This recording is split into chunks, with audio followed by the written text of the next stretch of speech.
আমার আব্বাস কেবলা অধ্যক্ষ শামসুল রহমতুল্লাহ আলাইহির ৩০তম বার্ষিক উরুস শরীফে এই মাহফিলে অনেক দূর অনেক ওলামায়ে কেরাম বরেণ্য আলেম দ্বীন অনেক দূর দূরান্ত থেকে বক্তব্য সমাগম হয়েছেন। হাজির আল্লাহ কবুল করুক, আমিন। প্রত্যেক শুকরিয়া তাকে উঠেছে আল্লাহ দরবারে, তারা যেভাবে আসছেন মোহাম্মদ প্রেম নিয়ে প্রত্যেকদিন আল্লাহ জান মানে হেফাজত করে রহমত বরকত দান করে।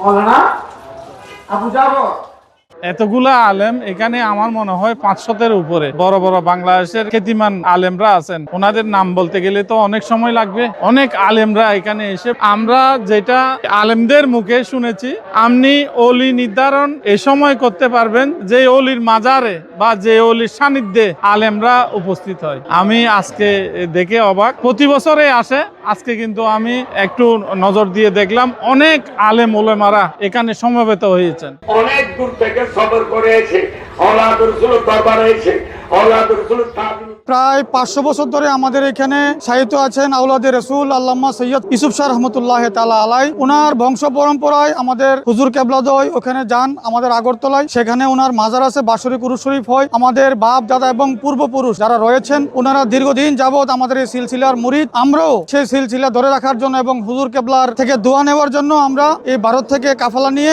আজকে আমাদের এই মাহফিলে আসা। হুজুর কেবলা আমাদের এখানে বর্তমানে একটা মাদ্রাসা চলছে, অসংখ্য মসজিদ, বিভিন্ন খানকা শরীফ আছে। হুজুর কেবলা ওইগুলো আমাদের এখানে করে গেছেন। আমরা ব্রাহ্মণবাড়িয়া বিজয়নগর থানার থেকে আসছি, ফটিকছড়ি সৈয়দবাড়ি দরবার শরীফে। আমাদের এখানে মাদ্রাসা আছে, খানকা আছে। হ্যাঁ জি, হুজুরের সব। এখানে আপনার এতিমখানা আছে, এতিমখানা নোরানিয়া হাফিজিয়া মাদ্রাসা। এগুলা আপনার সৈয়দ শামসুল হুদা। হুজুরের চেহারাতে একটা রোগ ছিল যে দেখলেই যে কোনো মানুষ ওনাকে ভয় করতেন, অন্তর থেকে একটা ভয় চলে আসতো, ভক্তি চলে আসতো।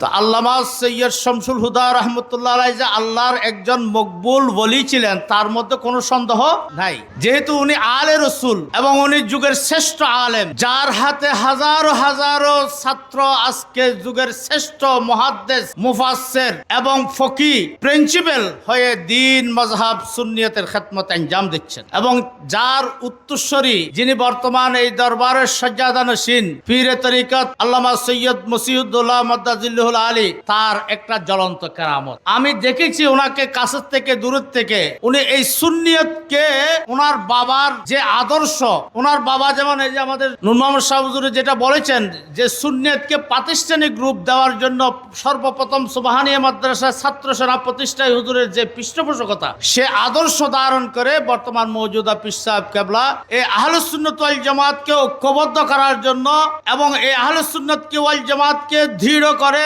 মাঠে ময়দানে রাজনৈতিকভাবে এবং প্রতিটি ক্ষেত্রে আহলুস সুন্নাত ওয়াল জামাত সুপ্রতিষ্ঠিত হওয়ার জন্য ওনার নিরলস যে চেষ্টা, সেটা আল্লামা সৈয়দ শামসুল হুদা রাহমাতুল্লাহ একটা জ্বলন্ত কেরামত। উনি মজলিসে শুরার বর্তমান আহলে সুন্নাত ওয়াল জামাতের সদস্য এবং আহলে সুন্নাত ওয়াল জামাত বাংলাদেশের সাবেক মহাসচিব। সারা দেশে সুন্নিয়তকে যে আজকে গণজোয়ার সুন্নিয়তের ওনাদের অবদান।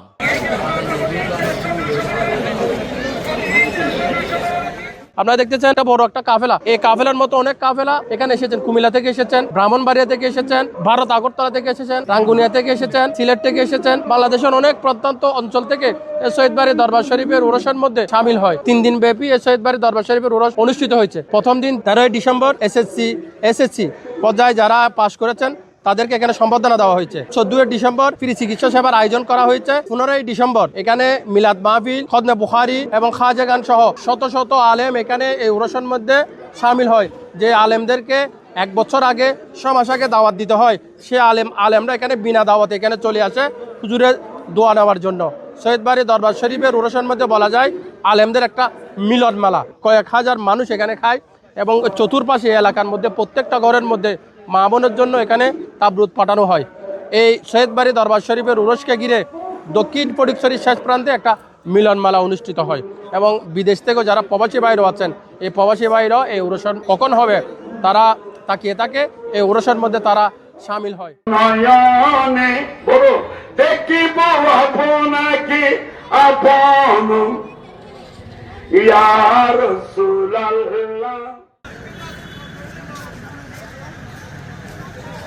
মাজারে